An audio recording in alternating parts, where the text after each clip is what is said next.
le 30 avril 2020 et nous sommes dans une petite vidéo que nous allons faire, Alexis et moi, par rapport à quelque chose qui a été débattu tous les deux avec des gens qu'on appelle les zététiciens, c'est-à-dire des gens qui essayent par la raison de démontrer que dès qu'on cherche une cause intelligente, éventuellement à l'univers ou à certains phénomènes bizarres, on est dans l'absurdité.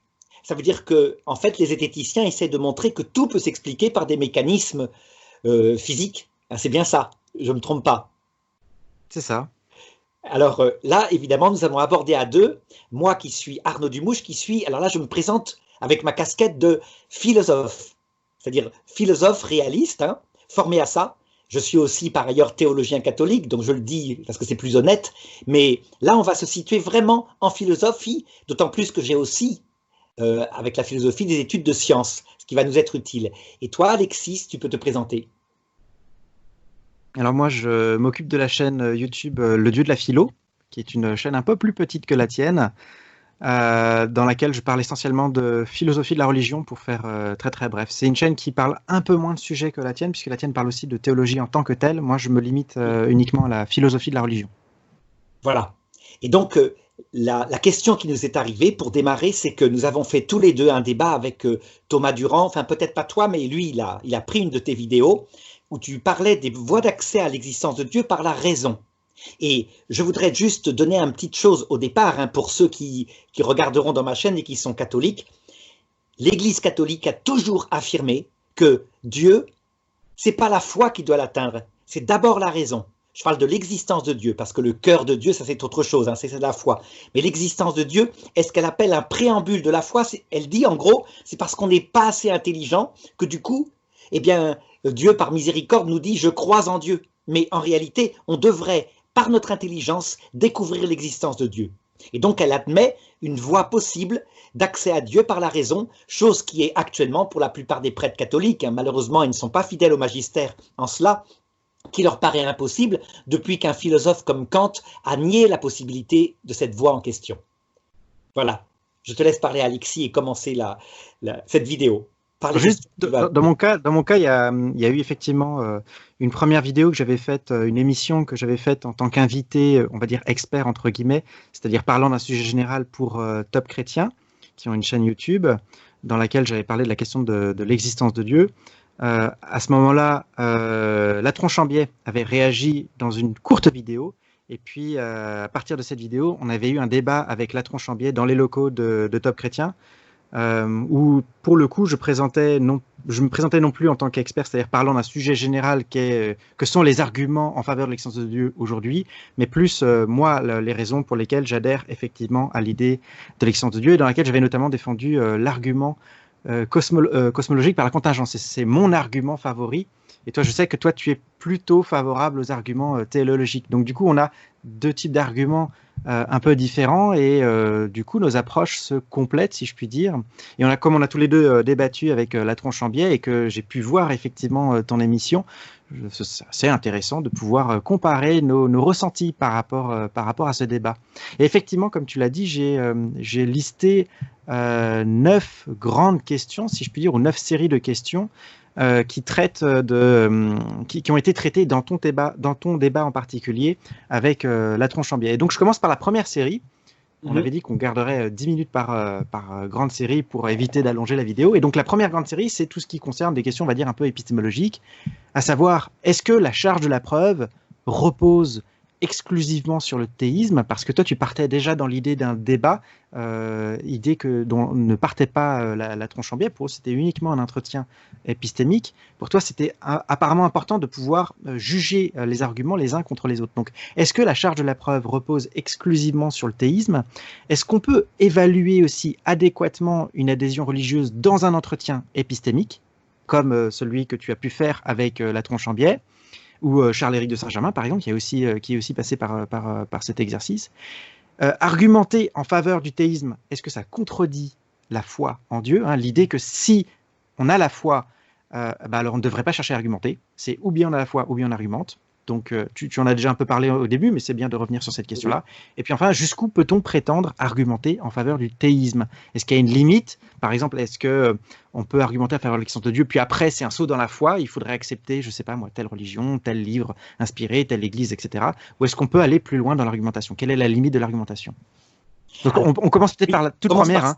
Est-ce que la charge de la preuve repose exclusivement sur le théisme? Pour moi, je le pense sincèrement, parce que je dirais que la preuve que tu utilises, la voie que j'utilise moi, elle ne marche que si chacun d'entre nous a abouti. Ça veut dire que chacun doit garder la preuve qui aboutit pour lui. Ça veut dire que si elle n'aboutit pas, je les mets de côté. Saint Thomas d'Aquin, il en a 5 grandes espèces. Il y a aussi Descartes qu'on a inventé avec Saint Anselme. Celles de Descartes ne me paraissent pas aboutir du tout. Et donc, je les envoie balader. Pour moi, effectivement, il revient à nous qui sommes philosophes, prétendant démontrer qu'il existe un être premier et que notre raison peut y atteindre. C'est à nous de faire valoir nos arguments. Voilà. D'accord. Et du coup, tu ne penses pas qu'un athée au sens classique du terme, donc j'entends par là quelqu'un qui nie l'existence de Dieu, est le moindre argument à apporter? C'est-à-dire que c'est au théiste de proposer ses arguments, et l'athée n'aurait pas à proposer lui-même ses arguments. C'est ça que tu dis? Si. Il va proposer ses arguments, d'où l'intérêt d'un débat à un moment donné entre les deux, où on se confronte. Et il va essayer de montrer que mes arguments ne tiennent pas, et je vais regarder ses arguments. Donc, par exemple, pour ce qui est de Thomas Durand, donc docteur en biologie, il disait « Ah, vous faites une voie par l'impossibilité ». En gros, non, par le bouche-trou, ça veut dire en gros, parce qu'il n'y a pas d'explication pour l'apparition de la vie, alors vous bouchez le trou en disant il y a un créateur qui l'a posé. C'est pas valable. C'est peut-être parce que simplement on n'est pas encore arrivé par la science à découvrir comment ça s'est fait. Son argument, je veux essayer, j'y réponds et je lui ai répondu, ce n'est pas du tout un argument bouche-trou que j'utilise. C'est un argument parce que la vie, quand on la connaît, elle ne peut pas matériellement. C'est impossible. C'est un simple calcul de probabilité. Elle ne peut pas apparaître toute seule. Donc, mon argument doit être plus fort que son opposition, je dirais. Mais par contre, je suis très intéressé par son opposition. D'accord, parce que tu sais que la thèse de la tronche en biais, c'est qu'eux, ils sont athées et ils proposent une redéfinition du mot athée. On a les athées classiques, hein, par exemple, typiquement André Comte-Sponville, c'est un athée classique. Il dit « Moi, je crois que Dieu n'existe pas ». Oui. Mais on a une nouvelle définition de l'athéisme, notamment dans certains milieux partisans de la zététique, à savoir que l'athéisme n'est plus affirmer que Dieu n'existe pas, c'est seulement l'absence de croyance en l'existence de Dieu. Tu vois ce que je veux dire? Et donc ils disent qu'à partir de là, ils n'ont plus eux-mêmes la charge de la preuve. Voilà, et c'est un peu l'argument de Kant, qui par sa critique de la raison pure disait on ne peut pas atteindre, même à l'être, on ne peut pas atteindre à l'être parce que ça nous dépasse, l'intelligence humaine en est incapable. Eh bien, il faut confronter à la réalité. Et par contre, puisque la deuxième question que tu posais, c'était l'épistémologie, par rapport à la science et à la foi, eh bien, je pense que la science elle-même, par sa méthode, elle est athée. Elle n'est pas athée par conviction. Ça, c'est la grande erreur des zététiciens. Elle l'est par méthodologie. Ça veut dire qu'elle athée ou agnostique? Athée par méthodologie. Par méthodologie.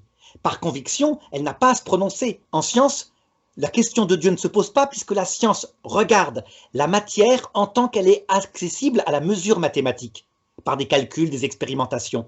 Et donc, par sa méthode, la cause non mathématique, par exemple, ce qui est avant le mur de Planck. Tu vois un petit peu ce que je veux dire? Oui. C'est-à-dire au tout début de l'univers, quand les équations sont tellement concentrées qu'on ne peut plus calculer. Eh bien, n'importe quel scientifique objectif dira, dans cette première microseconde du début du Big Bang, la science ne peut rien dire, tout simplement parce que je ne peux pas calculer. Oui, mais qu'elle ne puisse rien dire, c'est une chose. Dire que la science est athée, ça voudrait dire qu'elle nie l'existence de Dieu. Non. Athée par méthode, ça veut dire qu'elle ne pose pas, en ce qui la concerne, des causes spirituelles. Par contre, la philosophie réaliste, elle est véritablement réaliste, c'est-à-dire qu'elle est capable de dépasser ces moments-là. Elle n'a pas besoin du calcul, pas forcément. Elle cherche simplement la vérité. Est-ce qu'une cause qui serait non intelligente pourrait expliquer l'apparition du monde, par exemple? La philosophie réaliste est accessible à ça. Ouais. Je comprends ce que tu veux dire, c'est juste que j'emploierais pas les mêmes termes. Ça me semble étonnant de dire que la science est athée, parce que dire que la science est athée, ça voudrait dire que la science... Par méthodologie. Mais même par méthodologie, ça signifierait que la science affirme l'inexistence de Dieu comme postulat ou comme point de départ, même si ce n'est que méthodologique. Ça me semble un peu étrange, parce que dire que la science est indifférente à Dieu ou dire que la science fait sans Dieu, c'est une chose.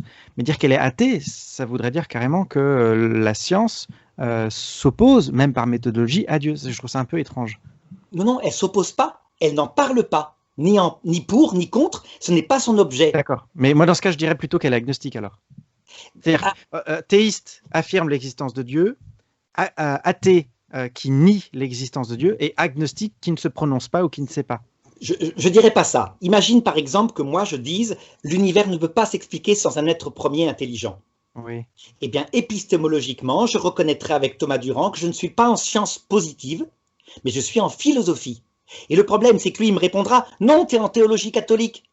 Je lui dis « Mais non, je ne suis pas en théologie catholique. La théologie catholique, c'est quand Dieu révèle à mon affectivité, en me demandant d'y croire, sa vie intérieure et son projet sur moi. » Donc c'est encore une troisième matière. Donc résultat, on aurait la science qui se définit comme les causes matérielles. C'est normal puisqu'elle utilise l'outil mathématique. La philosophie qui cherche toutes les causes sans exception, quelle que soit la méthode, sauf la croyance religieuse. Donc quand elle peut démontrer, et indépendamment de la mesure mathématique, elle atteint son objet. Et la théologie qui par contre est la révélation de Dieu. Donc on cherche à connaître ce que Dieu a révélé affectueusement à l'homme en parlant de son projet sur nous et qu'on ne peut pas atteindre par sa raison propre, toute seule. En fait, je pense qu'on veut dire à peu près la même chose, mais c'est étrange, on ne le dit pas de la même manière, dans le sens où je suis d'accord sur le fait que si la science commençait à parler de Dieu, elle déborderait de son propre domaine et en fait, elle entrerait en philosophie. Donc, ce serait un autre domaine différent avec une méthode différente. On ne peut pas faire des protocoles expérimentaux pour parler de questions qui sont philosophiques parce que son objet, en tant que tel, échappe à la science empirique. Voilà. Donc, je comprends ce que tu veux dire, c'est juste que j'emploierais peut-être pas les mêmes termes, mais je pense qu'au final, on dit à peu près la même chose. Oui. C'est-à-dire que parler de Dieu, c'est se placer déjà en philosophie, au moins, peut-être en théologie, mais au moins en philosophie, alors que la science, elle, ne peut pas parler justement de Dieu parce que cet objet échappe à son protocole de connaissance. Voilà.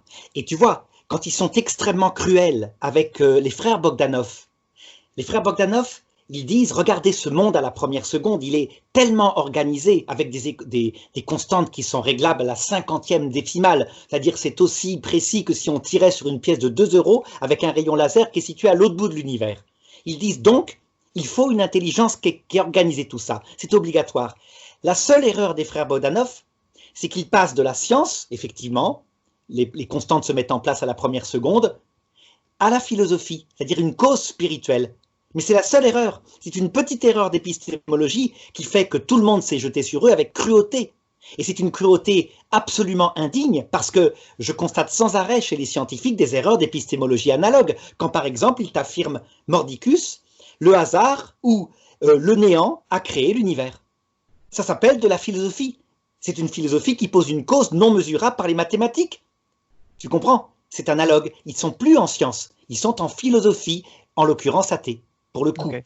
Ah, voilà. Alors, je pense qu'on a compris ton point de vue. Juste pour un petit peu avancer, alors on a déjà compris que pour toi, la question de la foi ne s'opposait pas à la question des preuves. D'ailleurs, qu'est-ce que tu entends exactement par foi, toi? Comment est-ce que tu le définirais? Donc la foi, c'est une confiance. La confiance en quelqu'un qui parle à mon cœur, et parce que je lui fais confiance, j'écoute ce qu'il me révèle, et il va me révéler des choses non accessibles à la démonstration. Exemple, que Dieu est Trinité, et que le Verbe de Dieu, c'est-à-dire sa connaissance éternelle, qui est une personne en Dieu, s'est fait homme en Jésus-Christ. Je ne peux pas le démontrer.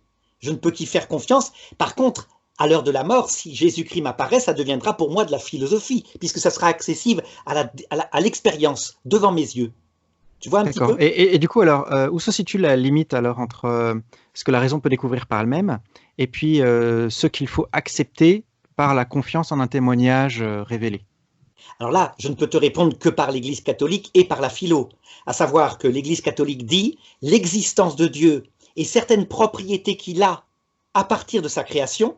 Donc, on a une réalité là qui est devant nous, on arrive à démontrer qu'elle est créée, donc qu'elle est une création, et donc on peut en déduire certaines choses sur l'auteur. Un petit peu comme si, par exemple, cette télécommande, je disais, à partir de là, je peux démontrer que ce sont des ingénieurs humains qui l'ont fabriquée. Ce ne sont pas des éléphants, les touches sont trop grosses, trop petites, pardon. Ce ne sont pas non plus des fourmis, les touches sont trop grosses. Et j'arriverai à savoir quelques petites choses sur les ingénieurs en question qui l'ont fabriquée, mais je ne pourrais pas savoir quel est son cœur. Qu'est-ce qu'il veut? Est-ce qu'il est fidèle à sa femme, s'il a une femme, etc. Je ne pourrais pas. Tu vois? Eh bien, c'est pareil. On peut, par l'œuvre, remonter à certaines choses du Créateur, mais certainement pas à son cœur. Ou alors, c'est très fragile. Par contre, s'il me révèle son cœur, tout d'un coup, tout va devenir dans ma foi cohérent, à savoir pourquoi est-ce qu'il a créé l'homme et la femme, quel était son projet. Ah, tout d'un coup, tout prend sens. Pourquoi mon cœur est angoissé quand je ne le connais pas, par exemple? La Tronchambiette répondait, on n'a pas besoin, c'est pas vrai que l'homme a besoin du sens à sa vie. Il a besoin de bouffe. Il te répondait ça dans l'argument à ta vidéo. Mais c'est parce que lui, il n'a pas encore affronté la mort et la vieillesse, et peut-être la perte d'un enfant et la perte de sa femme. L'humanité sait bien depuis toujours qu'elle a besoin d'un sens profond. D'où est-ce que je viens? Qui est-ce que je suis? Où est-ce que je vais? S'il y a quelque chose après la mort. Hein. D'accord.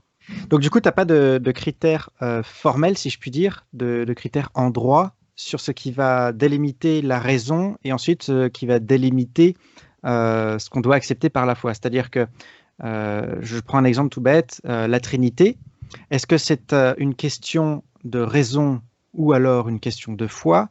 Si j'ai bien l'impression de ce que je comprends de ce que tu dis, c'est que si on peut avancer par la raison, alors dans ce cas, ce serait une question de raison.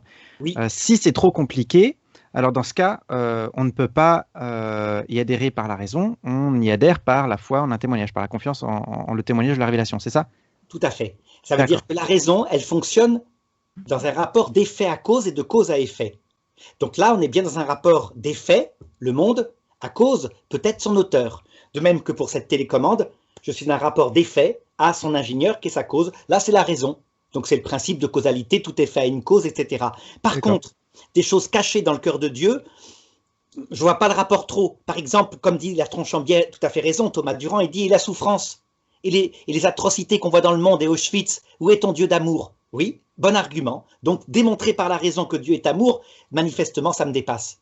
Par contre, quand il s'explique et qu'il donne quelque chose qui va être organisé, parce que ma raison peut le comprendre, à ma foi, je vais dire, ah ben oui, peut-être, à condition encore qu'il me démontre que c'est vrai par une expérience mystique.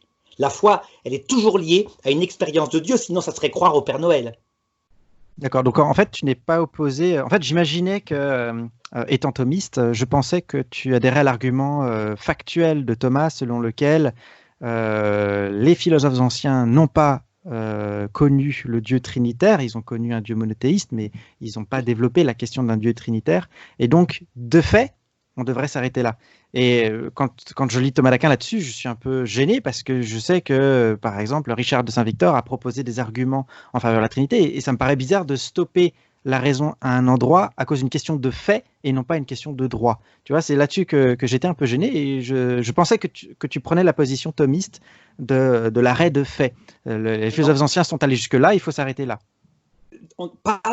Jamais l'argument d'autorité sera un argument en philosophie. Si jamais, avec saint Anselme, qui lui croyait qu'on pouvait démontrer la Trinité par la raison, je regarde ces arguments, moi je vois qu'ils ne sont pas convaincants, donc je vais plutôt partager l'argument de saint Thomas d'Aquin qui s'arrête un petit peu avant. D'accord, mais s'il l'était, du coup, tu y adhérais? Non, c'est si ça me convainquait. Oui, c'est ce que je dis, c'est-à-dire voilà. S'ils étaient convaincants, tu adhérais à l'idée que la frontière, du coup, elle s'arrête plus loin et non pas juste avant. Tout à fait. Je vais te donner un exemple. Un exemple, c'est la vision béatifique. Saint Augustin dit « J'étais angoissé, mon cœur était sans but, et tout d'un coup, je découvre Dieu et je découvre qu'en fait, cette angoisse venait que mon cœur était comme un vase vide qui était fait pour être rempli de Dieu. » Eh bien, je vais regarder cet argument-là, je vais découvrir effectivement des choses dans le cœur humain qui sont bizarres, à savoir qu'un homme peut avoir tout matériellement, une femme aussi qui est fidèle, et puis être quand même en train de se suicider parce qu'il est angoissé, il ne sait pas comment. Je dirais ça vient de là, mais je serais honnête et je dirais avec Feuerbach, peut-être que ça vient de là, mais que Dieu n'existe pas et que c'est juste une projection. Tu vois, j'accepterais que ce n'est pas une démonstration, ce que dit saint Augustin. Peut-être que notre cœur est tordu parce qu'il a atteint la capacité de savoir qu'on va mourir, et donc il a des angoisses, et donc il se projette un Dieu imaginaire pour calmer l'angoisse. C'est l'argument de Feuerbach, pourquoi pas, puisque je ne peux pas démontrer, tu vois. Donc toujours la réalité est mon maître. C'est intéressant du coup, parce que j'ai inversé l'ordre de mes questions, et en fait, la dernière que je voulais aborder dans ce premier lot suit celle-ci, à savoir, est-ce que tu penses qu'on peut évaluer adéquatement une adhésion religieuse, par exemple, toi, le fait que tu sois catholique, dans un entretien épistémique tel que celui proposé par la Tronchambière? Et je pose cette question notamment, moi, quand j'ai regardé le débat de Charles-Éric de Saint-Germain, enfin pas le débat, du coup, l'entretien de Charles-Éric de Saint-Germain avec la tronche en biais, j'ai été surpris qu'il aborde des questions très précises, très pointues. Par exemple, sur le calvinisme, il y avait des questions hyper précises. Je ne sais plus s'il abordait la question du type prédestination, etc. Mais il abordait des points de théologie qui m'ont surpris, moi, dans un entretien épistémique, parce que il me semble que dans un entretien épistémique, le problème, c'est qu'on n'a pas la position adverse qui permet déjà de mesurer quel argument paraît le plus crédible. Là, on a une position toute seule, toute nue, dont on prend les arguments comme s'ils devaient absolument être convaincants de façon certaine, parce qu'on attendrait un niveau de certitude à 100%. Et puis, plus on va dans l'argumentation, donc dans les chaînes de raisonnement, plus on va s'éloigner de l'univers culturel connu par son interlocuteur qui est censé examiner les arguments. Et donc, ça me semble difficile, moi, personnellement, d'affirmer qu'on peut évaluer adéquatement une adhésion religieuse dans un entretien épistémique. Là, c'est l'entretien épistémique en tant que tel qui me pose question. Ça me semble difficile d'examiner l'adhésion d'une personne dans ses idées précises religieuses particulières dans un entretien épistémique parce que au bout d'un moment, l'univers culturel est tellement distinct qu'il n'est plus possible pour celui qui est en train d'examiner ce que dit son interlocuteur, il n'a plus de repères. Je prendrai un exemple tout simple, mais c'est quand on parle par exemple avec une personne musulmane, si elle nous parle de tel ou tel point ultra précis de la sunna ou de tel ou tel aspect de son code juridique, pour nous, c'est un univers qui est tellement étranger qu'on est incapable de la suivre et que cela nous paraisse crédible. Mais je pense qu'il y a le même problème par rapport à un interlocuteur qui est athée pour un chrétien. Tout à fait. Ça veut dire qu'en fait, on doit être suffisamment lucide pour dire que quand on veut démontrer sa foi, on fait ce qu'on appelle de l'apologétique. Ça veut dire c'est des arguments plus ou moins affectifs. Par contre, quand on est en philosophie, là, on peut se rejoindre avec le scientifique athée comme Thomas Durand, parce qu'il est confronté à des arguments qui vont parler à sa raison, alors que les arguments de foi vont parler à un cœur qu'il n'a pas. Il n'a pas l'expérience de Dieu, donc c'est aussi étrange pour lui que si j'essayais de lui démontrer l'existence du Père Noël. Voilà. Ok, donc on a fini avec la première série de questions qui sont de type plutôt épistémologique. On continue avec la deuxième série. Est-ce que Dieu est empiriquement testable? Est-ce qu'il est testable directement ou indirectement, par exemple via la prière, via l'efficacité de la prière, par exemple via un miracle? Et est-ce qu'une preuve, pour qu'on affirme que c'est une preuve, doit nécessairement être scientifique? Alors, par la prière, tout philosophe rationaliste, je parle là en tant que philosophe, pas seulement scientifique, dira « je ne peux pas démontrer que ce n'est pas un phénomène subjectif par l'imaginaire ». Parce que ça se ressemble, finalement.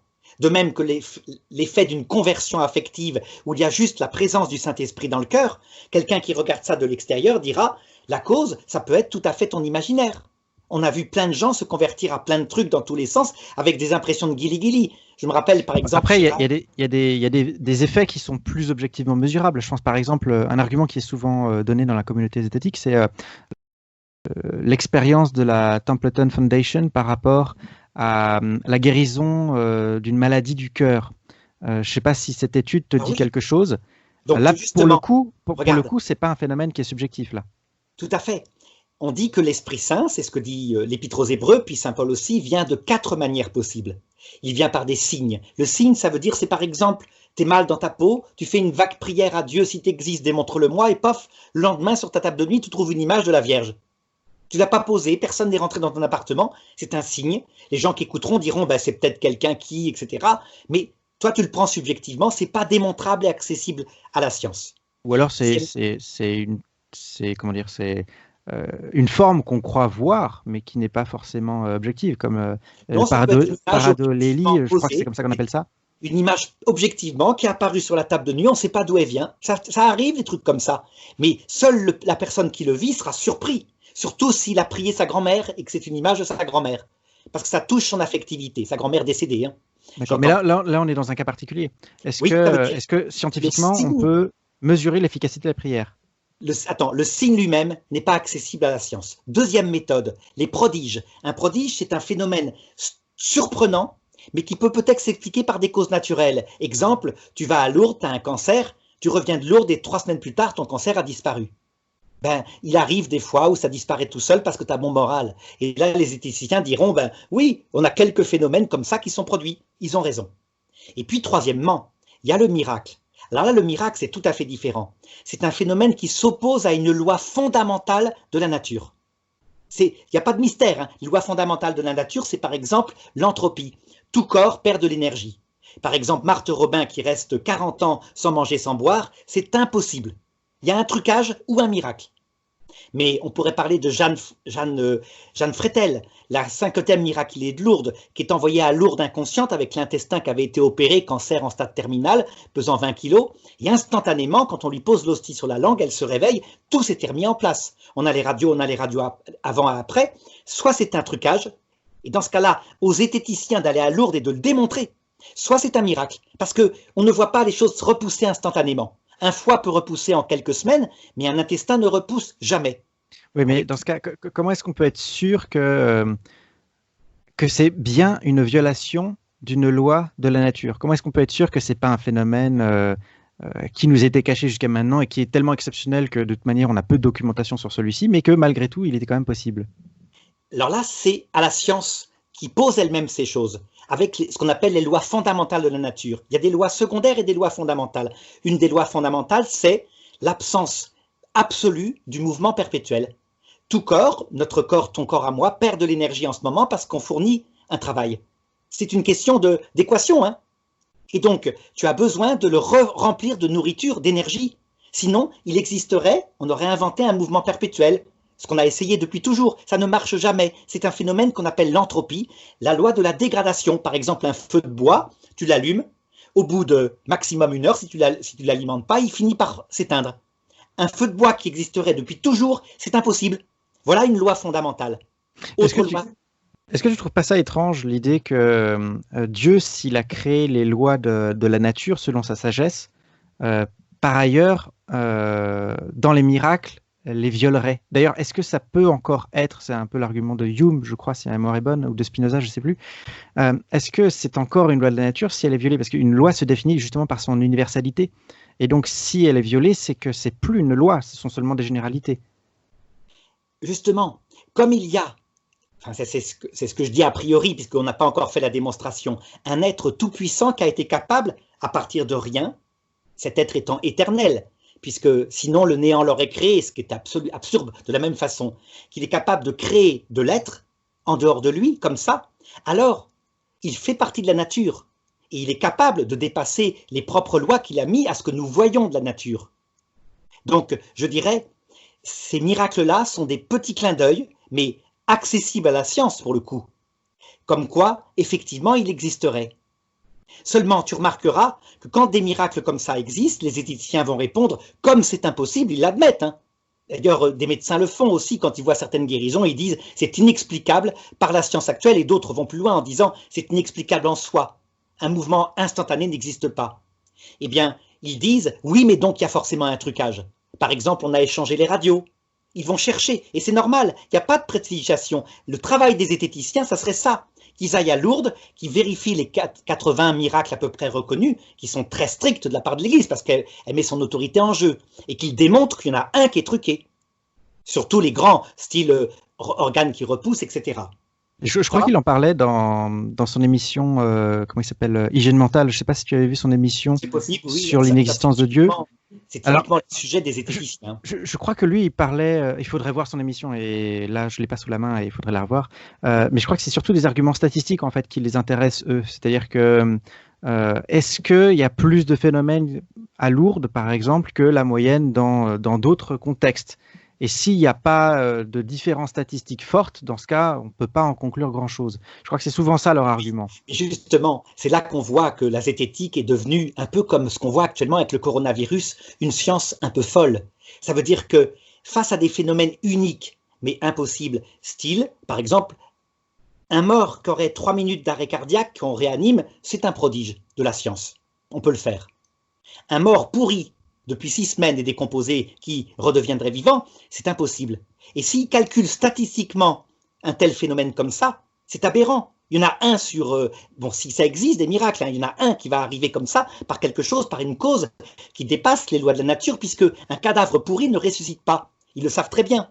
Donc, regarde ce qui se passe avec le coronavirus, c'est un peu pareil. Il y a des médecins qui disent faut faire une expérience en double aveugle. Ils ont raison, scientifiquement, la méthode est valable et on aura la preuve que le médicament marche. Le problème, c'est que les gens meurent. Et donc, un praticien leur dit écoutez, moi, ça marche, je donne ça, de toute façon, c'est pas dangereux, au pire, ça leur fera rien, au pire, ça les guérit. Et donc, c'est lui qui a raison. Il s'adapte au phénomène. Tout n'est pas statistique face à un événement unique. Voilà, dans le cas du coronavirus, il y a aussi la question de l'urgence qui Oui. fait jouer un rôle, parce que en fait, la médecine, c'est pas seulement une connaissance, c'est aussi une pratique. Donc, il y a ce double aspect qui est en jeu.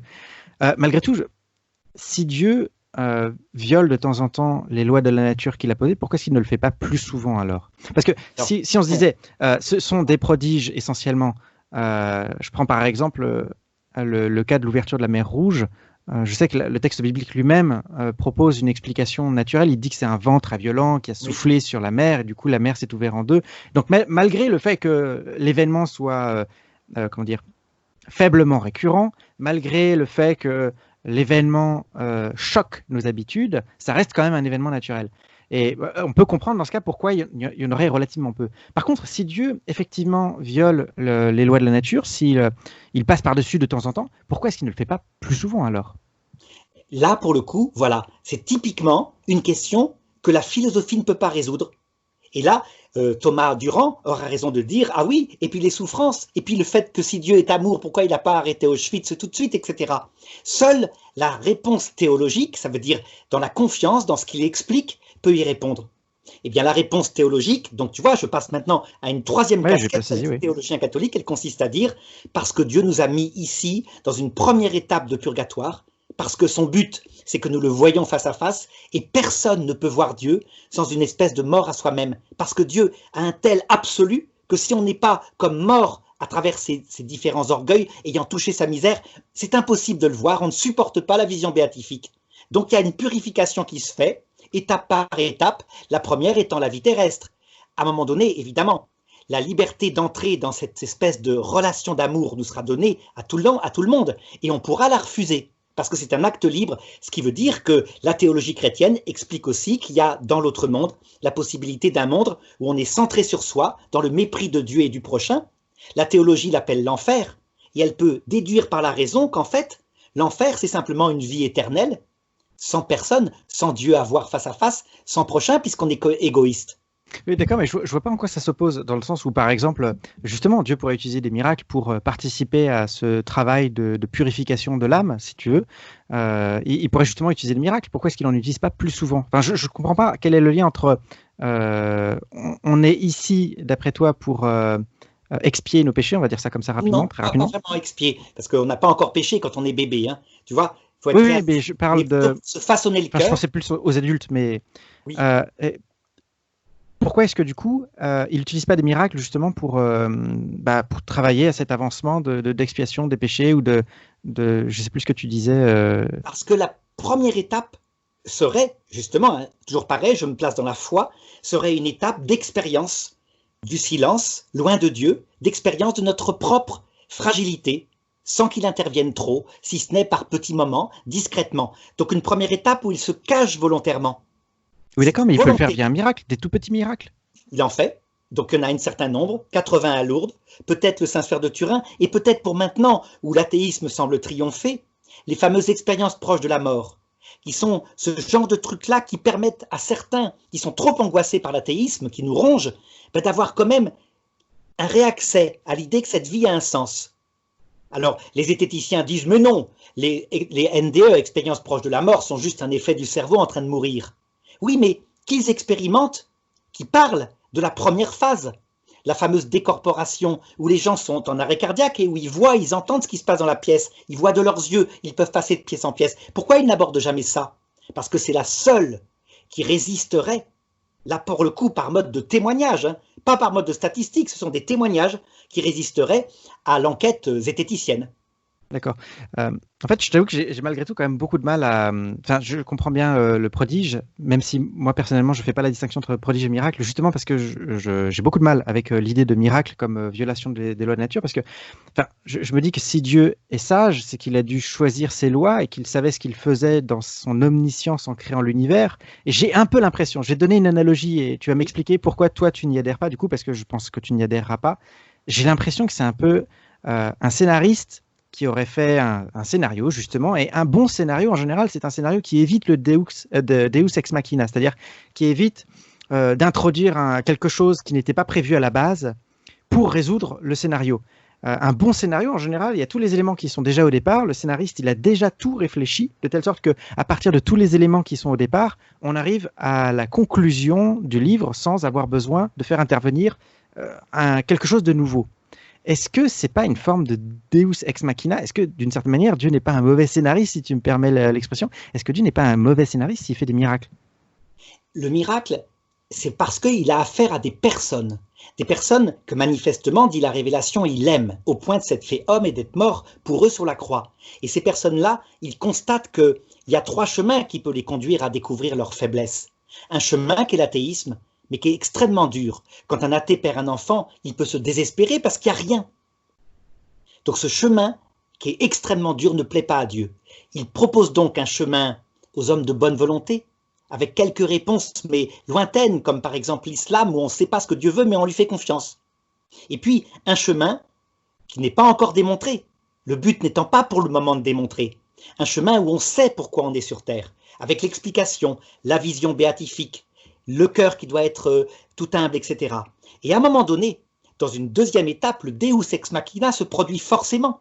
Pourquoi? Parce que le choix de Dieu ne peut pas se faire en toute liberté puisqu'on est dans l'ignorance et la faiblesse. On maîtrise mal tout ça. Or, si ça engage un destin éternel, il faut bien qu'à l'heure de la mort, il surgisse en pleine vérité pour s'expliquer cette fois et pour faire miséricorde, évidemment. D'accord, mais là on est toujours à l'intérieur du monde physique ou on parle déjà d'après? Ça veut dire que dans la foi catholique, dans la foi de toutes les religions, ce monde-là n'est qu'un monde chiffonnable. C'est un monde soumis à la pourriture qui va d'ailleurs disparaître. On voit bien, on a calculé, la science, elle a tout à fait raison. Et dans 5 milliards d'années, le soleil est éteint. Mais il y a un autre monde qui est inaccessible, mais qui est réel, un vrai monde physique où vont les âmes. Et où on sera avec ça, avec son corps ressuscité. Alors les zététiciens disent où il est, où il est. Je leur réponds ceci. Vous savez, notre monde physique actuellement, on n'en connaît, paraît-il, que 5% de la matière. Donc restez ouvert à l'ignorance, restez au moins agnostique, puisqu'il paraît que 95% de la matière des galaxies qui émet une gravitation, on ne sait pas ce que c'est. C'est pas de la matière palpable. C'est étonnant. Tout notre ignorance, ça pourrait servir justement à une argumentation en faveur des prodiges, mais pas des miracles, puisque le miracle justement est censé aller au-delà de la question de notre ignorance et d'être une véritable violation des lois de la nature. Le miracle est un petit signe donné aux zététiciens. Il leur met en face parce qu'il est venu pour sauver les zététiciens aussi. Parce que ce sont des hommes, au-delà des raisonnements pour dire Dieu n'existe pas, ce sont des hommes et donc il est capable de donner des signes. Je vais donner un exemple avec mon père. Mon père est un athée absolu, vétérinaire de haut niveau, inventant 4 médicaments. Et bien dans sa vie, il a eu une série de rêves qui étaient absolument stupéfiants, au point que sa grand-mère, qui était décédée, lui est apparue en rêve pour lui dire « Je sais que tu ne vas pas me croire, mais je suis vivant ». Et je lui demandais « Alors là, quand même, tu devrais réfléchir ». Il me répondait « J'ai pas le temps de mourir ». Et puis, à la fin de sa vie, quand il a été sur sa chaise roulante, eh bien, là, ses rêves sont revenus. Il s'en est souvenu et il s'est dit « Il y a peut-être quelque chose, effectivement ». Tu vois, ça veut dire que Thomas Durand, aussi athée qu'il soit parce qu'il est jeune, viendra un jour le rattraper.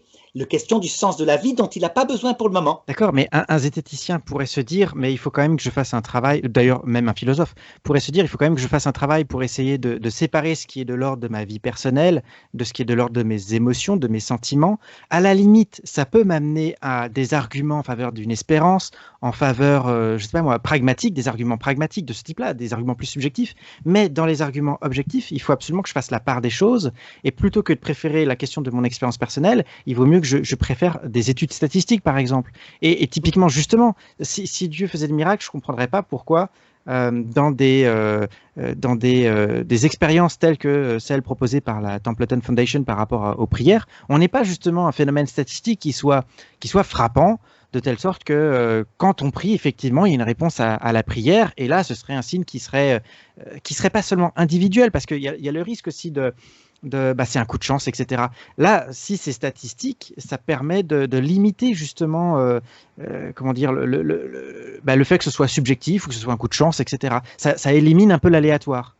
Un zététicien te répondrait, statistiquement, la prière qui aboutirait par exemple à davantage de guérison d'un cancer, ce serait simplement peut-être un effet placebo. Et il aurait raison. Moi, je ne suis pas contre les arguments rationnels quand ils sont valables.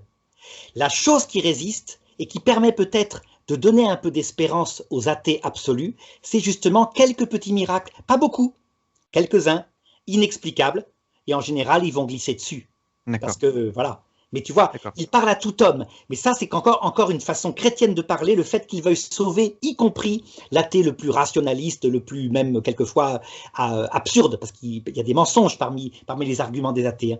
Mais c'est pas grave, il est venu pour tous les hommes. Je comprends l'argument de l'effet placebo, on prend un peu de temps dessus, mais en fait je trouve ça intéressant et limite c'est pas grave, on fera d'autres émissions sur les autres questions. Je me permets de prendre un peu de temps. Je comprends l'argument de l'effet placebo, et il est intéressant, mais malgré tout, il y a différents types d'objets à l'effet placebo. Je ne sais pas s'il y a des études sur la question, mais on pourrait se poser immédiatement la question, pourquoi est-ce qu'il y aura un effet placebo sur la foi et pas sur, je ne sais pas moi, des gens qui croient aux pierres, des gens qui croient... Il y en a. Là, par exemple, l'homéopathie, c'est typique. Oui, mais justement, là, il y a un effet placebo. Mais un effet placebo, je suis pas sûr calculable. Oui, d'accord. Mais pourquoi est-ce que est-ce qu'il y a une différence? Est-ce qu'il y a une différence? C'est là la question. Pas au niveau extérieur, des effets. La foi, tu crois qu'on a un grand esprit manigou, machin, etc., qui peut te sauver. Tu portes un gris-gris avec un crâne ou un os de chien. Ça peut très bien, effectivement, faire que tu ailles mieux, exactement comme l'homéopathie. Mais ce serait bizarre que Dieu intervienne dans la vie de personnes qui, par exemple, je sais pas moi, vont danser sous la pluie pour faire quelque chose, et puis d'autres qui vont prier, on va dire, hein, on résume très, très rapidement, le vrai Dieu ou le bon Dieu, entre guillemets, et qui auraient exactement le même résultat. Ce serait bizarre. On devrait plutôt s'attendre dans ce cas de figure à ce que ceux qui prient le bon Dieu aient tous, dans ce cas, un bon résultat face à leur maladie.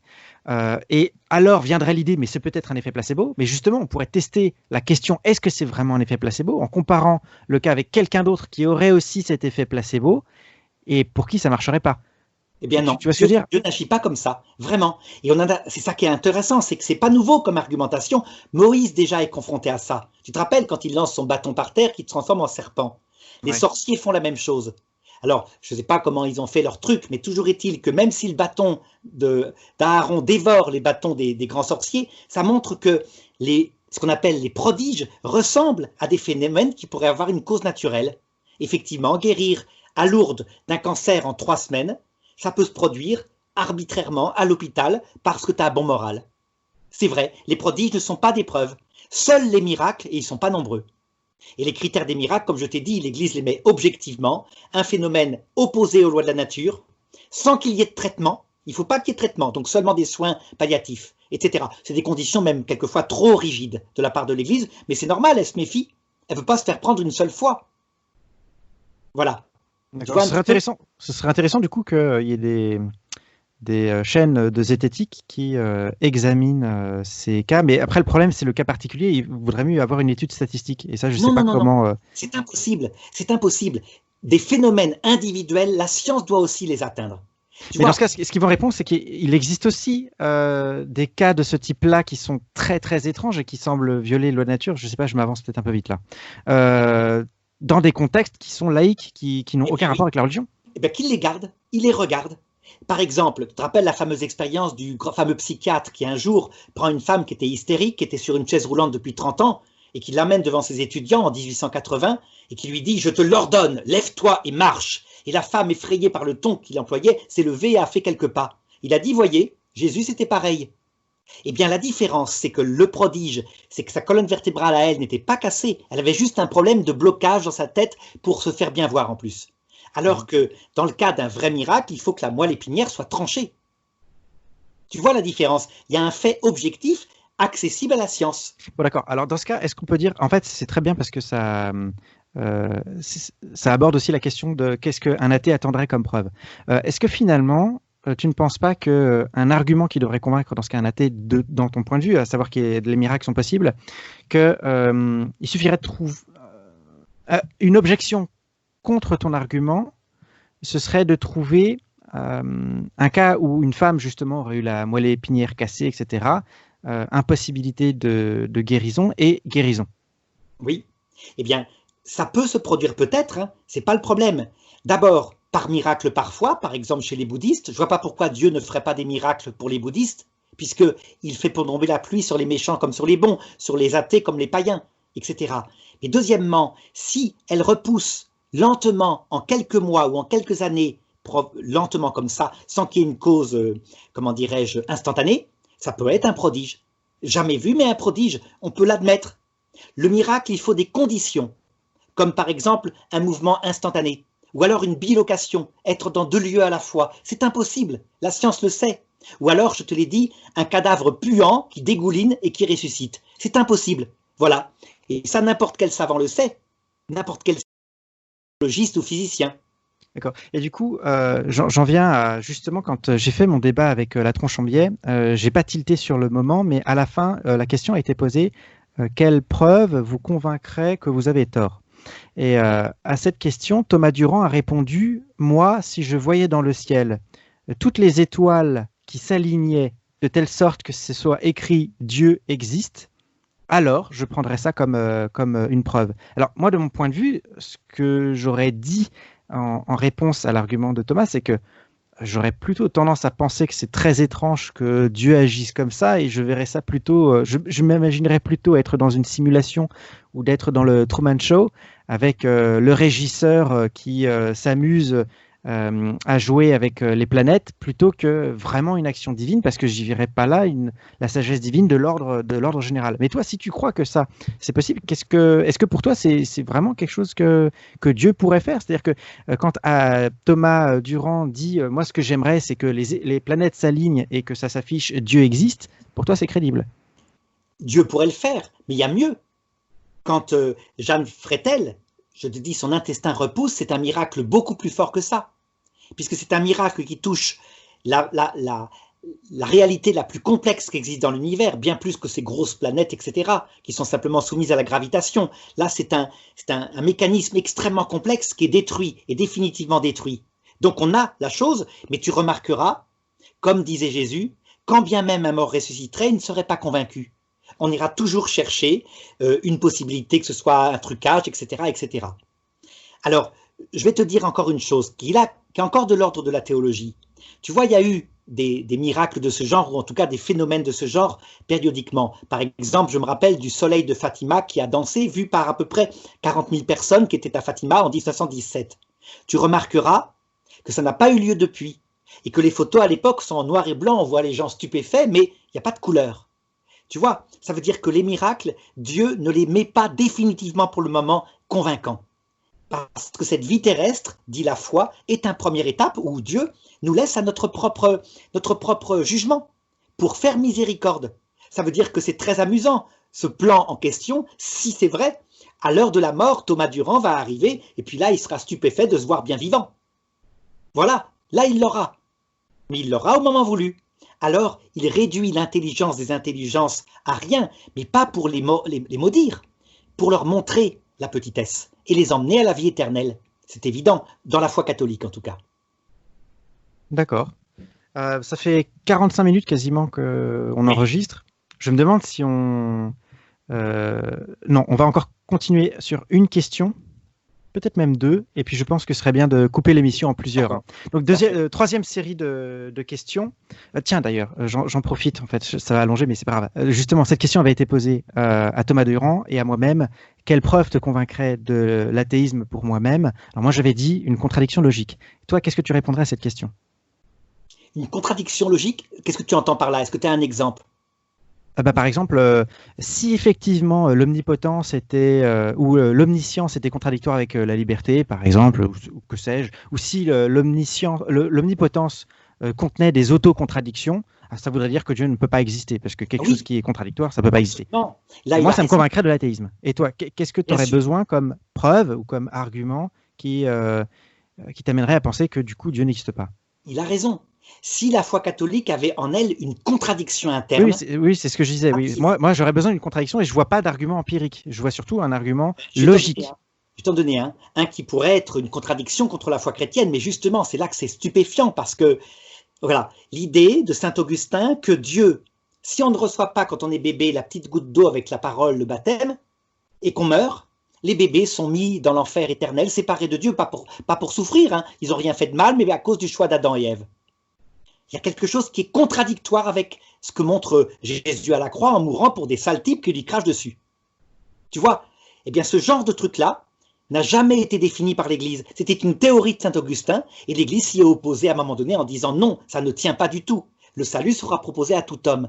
Eh bien, tu vois, ça n'empêche pas que, pour te montrer comment nous, chrétiens, on est aussi parfois pas intelligents, pendant des siècles, des chrétiens ont cru, parce qu'on leur a asséné, qu'un bébé qui ne recevait pas la goutte d'eau sur la tête était séparé de Dieu pour l'éternité. Oui, d'accord, mais toi, du coup, en fait, tu sais, il y a ce fameux... cette fameuse recherche de réfutabilité depuis Karl Popper où on dit qu'une théorie est scientifique si, ou en tout cas honnête, on évite les théories du complot, etc., si la théorie peut être réfutée. Donc c'est le critère de la réfutabilité. Il faut que, pour être scientifique, il faut qu'une théorie soit réfutable. Du coup, si toi, on te demande... réfutable. Moi, je dirais, soit pas réfutable. Ben, si elle n'est pas réfutable, ça veut dire... Le risque, hop là. Oui, j'ai un enfant qui rentre. Non, très bien, il peut participer, il n'y a aucun problème.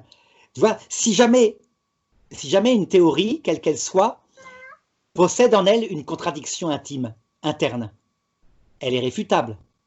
Là, l'argument, ça serait de dire, si elle est réfutable, alors elle est vraie. Ça paraît bizarre, de la part de Poppers.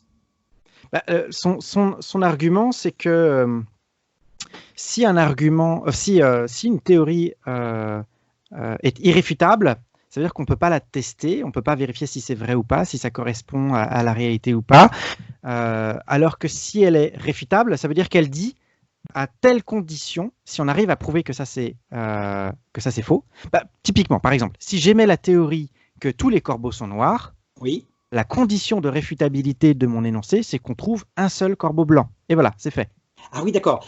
Là, il voulait dire peut-être une théorie doit être démontrable de cette façon-là. D'accord. Si tu veux l'appeler démontrable, pourquoi pas. Mais l'idée, c'est que... La foi n'est pas démontrable.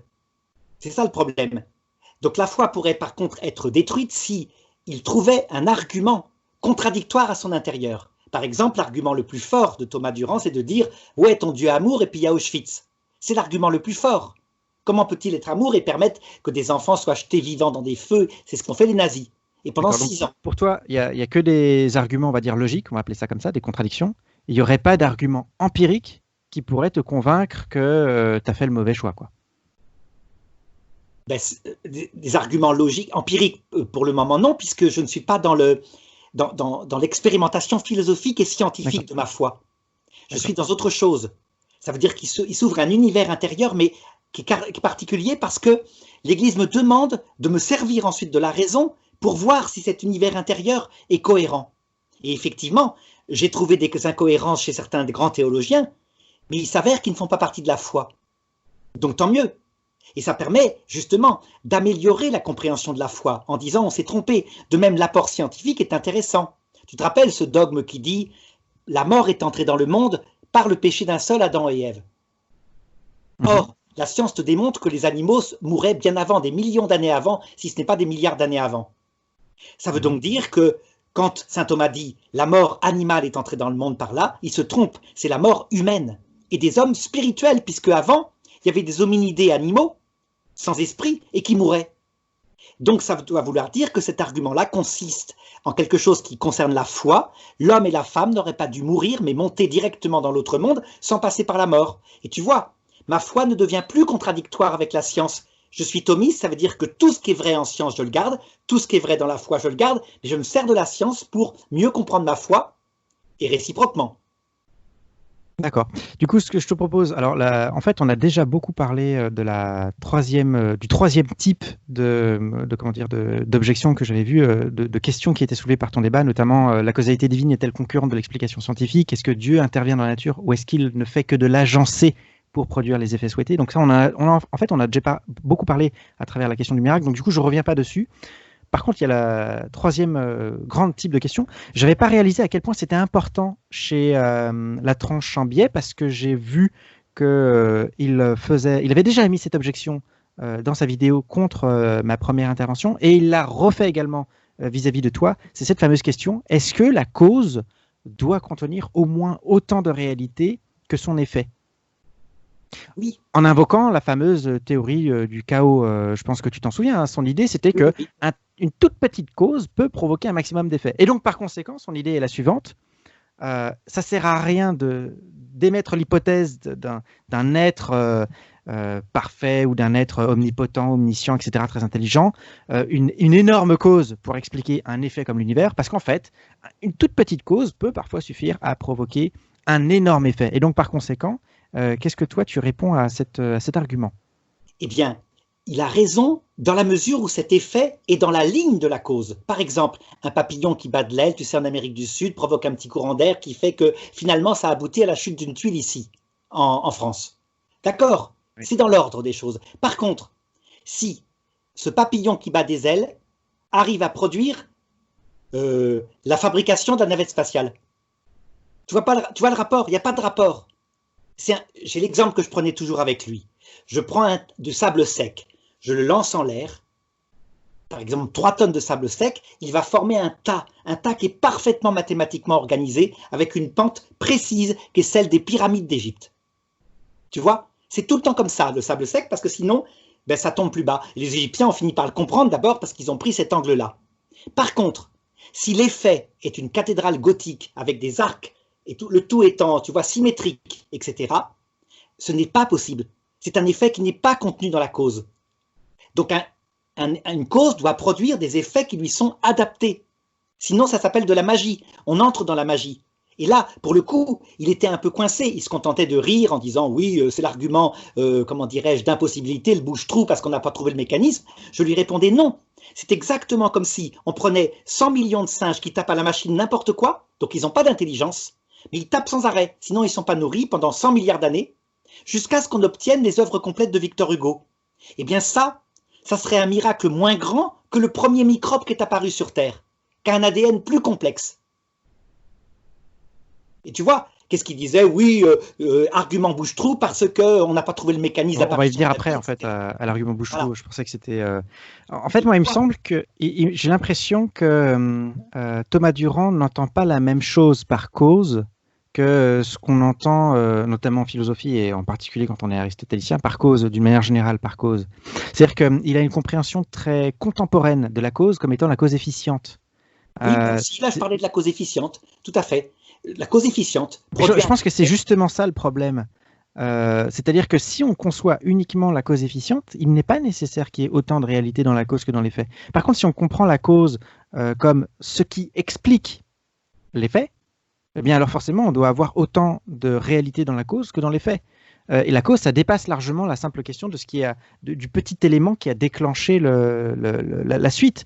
La cause, c'est beaucoup plus large, notamment quand Aristote parlait des 4 causes, il ne parle pas seulement de l'élément qui est déclencheur, de la cause efficiente, il parle aussi de la cause matérielle, de ce qui constitue l'objet, de la cause formelle, de ce qui donne sa forme ou son essence, et puis de la cause finale, de quelle est l'intention derrière cet objet, ou alors vers quoi tend cet objet en question. Et donc la cause, c'est beaucoup plus riche que tout cela. Et moi, il y a un exemple... Tu remarqueras qu'il rejette toute causalité finale, forcément. Il se place dans la cause efficiente puisqu'il n'y a pas de projet. Bien sûr. Et moi, je lui dis, la cause efficiente toute seule, même toute seule, prise toute seule, ne peut pas donner, parce que c'est semblable à des singes qui tapent à la machine. C'est une cause efficiente sans finalité. Oui, mais même d'un point de vue purement mécaniste, malgré tout, on peut tout à fait comprendre que la cause, si c'est ce qui explique son effet, ça n'est pas seulement l'élément déclencheur. Et je donnerai juste un exemple, c'est les effets de seuil. Quand on remplit un verre d'eau, ou une cruche, l'eau se remplit au fur et à mesure, et puis à un moment donné, il y a une goutte qui fait déborder le vase ou qui fait déborder le verre ou le... Qu'est-ce qui a fait déborder le vase ou le verre? Est-ce que c'est la dernière goutte? Eh bien, en réalité, non, c'est seulement l'effet déclencheur. C'est là qu'il y a eu le petit élément marginal supplémentaire qui a fait déborder. Mais pour que cela soit possible, la cause complète, c'est en réalité le fait que le verre avait déjà que le verre existe, et que le verre avait déjà été complètement rempli. Donc en fait, c'est déjà toute la quantité qui est dans le verre ou dans le vase qui permet le débordement du vase. En réalité, dans la cause, il faut comprendre tous les éléments qui entrent en jeu pour expliquer l'effet. Mais tu remarqueras que l'effet est dans le genre de sa cause. Bien sûr, mais ce que je veux dire, c'est que... Grenouille. Ce que je veux dire, autre exemple dont je me souviens, quand j'étais étudiant en faculté de philosophie, on parlait justement de la question de la cause à un moment donné dans un cours, je ne sais plus quel était son contexte, il me semble que c'était avec Davidson, mais ce serait à vérifier. À un moment donné, il donne l'exemple suivant, il y a une disproportion parfois qu'on peut constater entre la cause et l'effet, comme dans le cas hypothétique où un pilote d'avion un peu maladroit aurait appuyé sur le mauvais bouton, et à ce moment-là, à partir simplement de cette pression, de cette pression, l'avion avance dans la mauvaise direction et détruit, je sais pas moi, un tiers de l'aile d'une des ailes de l'aéroport. Et donc, on voit là une toute petite chose, le doigt qui appuie sur le bouton, et puis un résultat en termes de dégâts matériels qui est immense, parce qu'on a tout un avion qui est détruit, toute une aile d'aéroport qui est détruite. Et là, on peut quand même dire qu'il y a quand même une disproportion entre la cause et l'effet. Il n'y a pas de disproportion, parce que ton avion doit exister avant. Voilà, c'est ce que je dirais. C'est ce que je dirais, c'est-à-dire que la cause, c'est... La cause, c'est pas ton petit doigt qui a touché le truc. Voilà. C'est le fait que tu conduis un avion qui portait une bombe. Et bien de la même façon, regarde, quand tu as la matière, au niveau cause efficiente pure, hein, donc là, je pouvais m'adresser à Thomas Durand, la matière non vivante, elle donne un ordre particulier. On sait que les plus gros atomes donnés par la matière non vivante, carbonée ou n'importe quoi, c'est des atomes qui font à peu près 180 atomes. Hein. C'est le clinochlore. Alors, sauf les diamants, qui évidemment, ça c'est autre chose. Les diamants, c'est pas vivant. Hein. C'est un organisme, c'est une construction. Et alors, le problème, c'est que il disait, donc dans cette cause-là, pourrait être contenu, sans qu'il y ait d'autres causes intelligentes, l'ADN. Or, l'ADN, le moindre petit ADN fonctionnel, chez n'importe quelle archébactérie, tu sais combien d'atomes ça comprend. Et c'est en plus un programme écrit avec c'est un fonctionnement, c'est comme un logiciel. Ben, c'est 100 milliards d'atomes. Donc on voit bien qu'il y a quelque chose, une loi naturelle du monde non vivant, qui a produit un effet, effectivement, en se servant du monde non vivant, mais un effet qui est sans connaturalité, d'où l'analogie que je lui prenais avec le tas de sable et la cathédrale gothique. Tu vois, ton avion, c'est un exemple apparent, parce que la cause est bien adaptée à l'effet. Oui, je saisis bien, mais malgré tout, on a quand même une impression de disproportion entre la cause et l'effet, et il me semble justement que le problème, c'est qu'on tend à réduire la compréhension de l'effet au simple élément déclencheur, alors qu'en réalité, la cause au simple élément déclencheur, alors qu'en réalité, la cause est beaucoup plus large que ça, puisque c'est l'ensemble des facteurs expliquant un effet. Et donc, l'argument selon lequel, à partir d'une toute petite cause, on peut atteindre un effet énorme est faux, à mon avis. C'est pas possible. Il faut toujours qu'il y ait une proportion entre la cause et l'effet. Il faut toujours qu'il y ait proportion. Et le problème n'est pas l'effet énorme, c'est l'effet avec un ordre radicalement différent. Mais ça, à la limite, c'est encore autre chose. C'est encore une raison supplémentaire si on y adhère. C'est là où justement... J'ai bien compris que là, tu voulais arriver à ce résultat. Mais c'est encore un argument supplémentaire, si je puis dire, surtout si on y adhère. Voilà, tout à fait. Okay. On aborde maintenant la question... Qu'est-ce qu'une cause ? Oui, évidemment. Donc, tu en as déjà un petit peu parlé, mais je pense qu'on va aborder encore cette question-là parce qu'on reste encore à moitié dans l'épistémologie et à moitié dans la philosophie. On n'est pas encore vraiment dans les voies précises. Donc, je pense qu'on arrêtera la vidéo à la fin de cette cinquième question, à savoir les arguments en faveur de l'existence de Dieu. Est-ce que ce sont des arguments d'ignorance ? Est-ce qu'on ne fait pas que de supposer un Dieu bouche-trou ? Alors, tu en as déjà un petit peu parlé, mais là, on peut vraiment y venir. Alors, en fait... ça serait des arguments d'ignorance si je n'avais pas possibilité, par exemple par l'outil statistique, de démontrer que c'est un argument différent qui s'appelle un argument d'impossibilité. Et je vais te raconter une expérience que j'ai faite avec un élève qui se reconnaîtra, Arnaud Delmotte, qui est un brillant informaticien maintenant, que j'ai eu en classe. Et il m'avait dit, il était athée, je peux démontrer que ce que vous dites, à savoir que la phrase « je pense donc je suis » qui fait à peu près 19 caractères. Avec un système ordinateur, je peux la faire apparaître, alors qu'on sait qu'en probabilité, pour qu'elle apparaisse par hasard, quand tu tapes sur ton ordinateur, c'est une chance sur 80 à la puissance 19, puisqu'il y a 19 lettres et il y a 80 touches à l'ordinateur. Voilà. Et donc, il a fabriqué un logiciel qui faisait 100 milliards d'essais par seconde en tirant 19 lettres de l'alphabet. Et puis, il a fait tourner ça pendant des mois et des mois. Et à la fin, il est venu me voir en disant, ben, effectivement, je n'arrive jamais, mais non seulement je n'arrive jamais, mais je n'ai jamais trouvé une seule phrase de 19 mots qui voulait dire quelque chose en français. Et alors, je lui ai dit, ben, tu sais, c'est parce que la probabilité dépasse les possibilités, mais on finirait par y arriver peut-être en 1 million d'années, là, quand même. Parce que c'est 19 lettres. Mais évidemment, l'ADN, c'est pas 19 lettres, hein. C'est pas non plus 1000 lettres, c'est 100 millions de lettres pour faire un ADN le plus petit qui soit performant. Et alors, il m'a dit, comme argument, je pense que ça marcherait quand même, mais il faut donner avant la phrase « je pense donc je suis », alors l'ordinateur trouve le J, puis instantanément le E, et en quelques millisecondes, il trouve. Et je lui ai dit, oui, tu viens de me démontrer qu'il fallait une cause finale, quelqu'un qui ait pensé le projet. Tu vois, un petit peu. Ça veut dire que ce n'est pas un argument bouche-trou, c'est un argument d'impossibilité.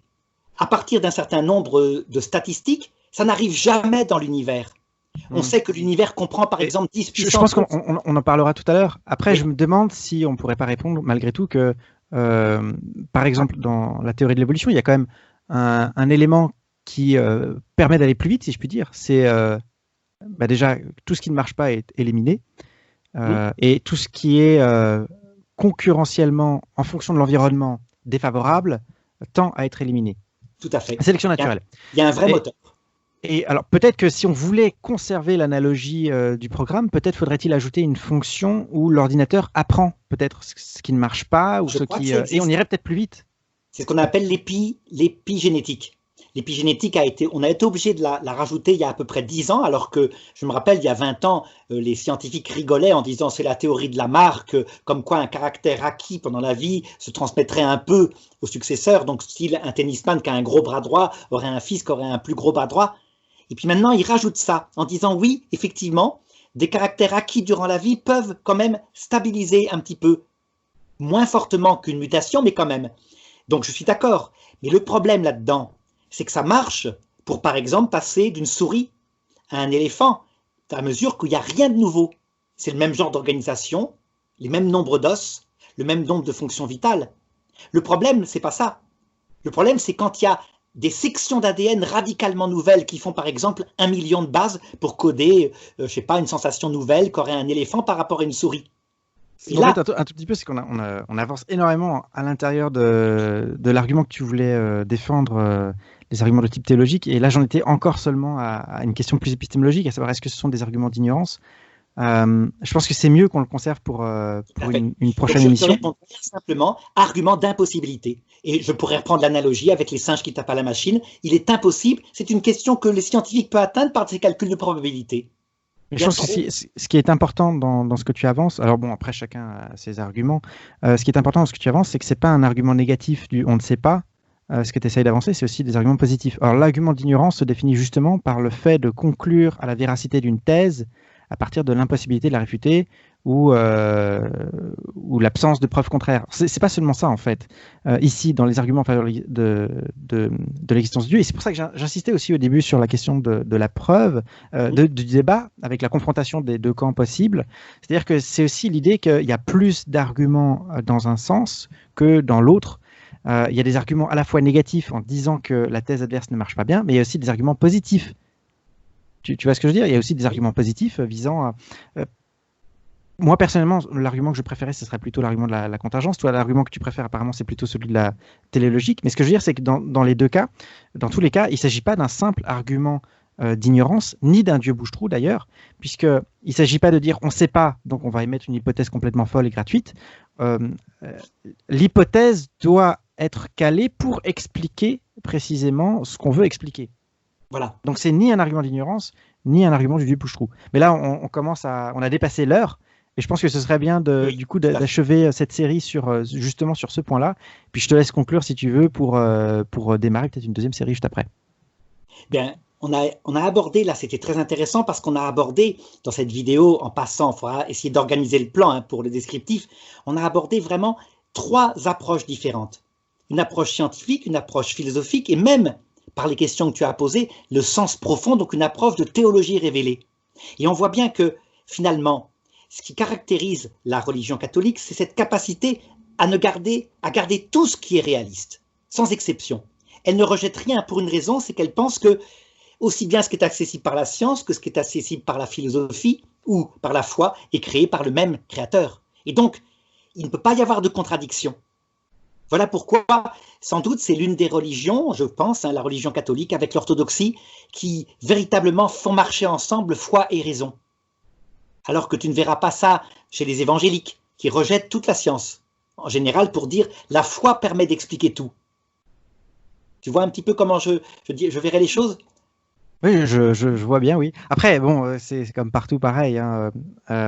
Il y a chez les catholiques également des mouvements fidéistes. Il y a chez les protestants des mouvements rationalistes. C'est un peu difficile de mettre tout le monde dans le même paquet, même s'il y a des tendances qui se dégagent. Avec le magistère, les mouvements fidéistes sont déclarés hérétiques.